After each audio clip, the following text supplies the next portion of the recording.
Wow, welcome back to the podcast, everyone.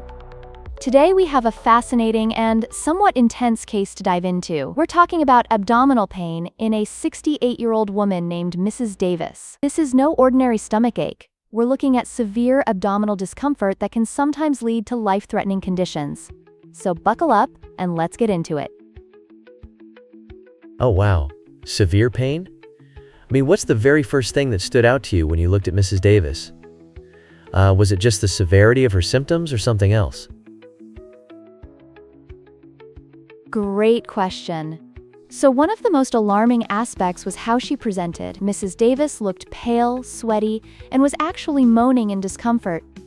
A sign that something very serious was going on. Her vital signs showed tachycardia and fever, which really tells us she was unstable. It reminds me of a car that starts to sputter and lose power. You just know there's a problem that requires urgent attention. Right. That's a perfect analogy. So she was kind of like the car on the highway that you see struggling up a hill. What's the worst case scenario you'd consider in a situation like this? Laughs? Exactly. In medicine, we always want to consider the worst-case scenarios. This includes things like sepsis, perforation, ischemia, or even an abdominal aortic aneurysm, often abbreviated as AAA. We get into gear pretty quickly to manage it. The immediate steps include administering 2 large-bore IVs and oxygen, which is like giving that sputtering car some fuel. Whoa, it seems super urgent. But, why do you start off with such aggressive treatments right away? Is that really necessary? Good catch. The urgency comes from the potential for rapid deterioration in these cases. Imagine not fixing that car in time. It could break down completely. So we give her a 1-liter fluid bolus as a first line of support. Think of it as a quick pit stop to ensure everything keeps running smoothly. Got it. That makes sense. So, if Mrs. Davis has right upper quadrant pain that radiates to her shoulder, does that help narrow down what's going on? Laughs. Absolutely. The location of the pain, along with her fever, nausea, and vomiting, gives us clues about the culprits. In her case, we're looking at potential gallbladder issues, reinforced by a physical exam revealing tenderness and a positive Murphy's sign, like a red flag saying, "Hey, check my gallbladder." Wait. So it's her gallbladder? What kind of tests do you run to confirm that theory? I hope they're not too invasive.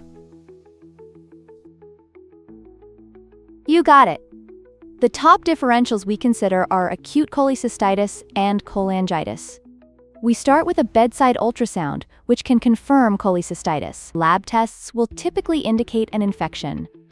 It's very much like checking for leaks in that car before taking it on a long journey. Better to be safe than sorry. Right. Kind of like preventive maintenance. But, after confirming cholecystitis, what happens next? Laughs. Great follow-up. Once we confirm the diagnosis of acute cholecystitis, especially since there are sepsis markers, we take immediate actions. We start IV pain medications and antiemetics to help with her comfort. Broad-spectrum IV antibiotics are critical as well. We also keep her NPO. Nothing by mouth, just a precaution until we can figure out the next steps. NPO? Wow, that sounds serious. And, what do you mean by a surgical consult? Who does that involve? Excellent point. A surgical consult means that we reach out to the general surgery team for their input. We provide them with clear and concise information about her diagnosis, current status, and what we've done so far. It's like getting the pit crew involved for specialized repairs. Gotcha. So in a nutshell, it's all about teamwork and swift action, huh? Every second really counts. Laughs. Exactly.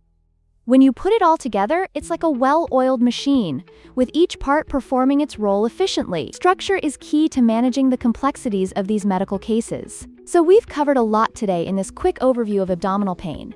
I hope everyone found it as engaging as I did. Yeah, this was super intense and informative. Can't wait to see what we tackle next time. It's like a cliffhanger. Haha, absolutely. Join us next time, folks, on Medical Podcasts, where we'll continue to explore intriguing cases that challenge our thinking and inspire our learning. For sure. I can't wait. See you next time. Laughs.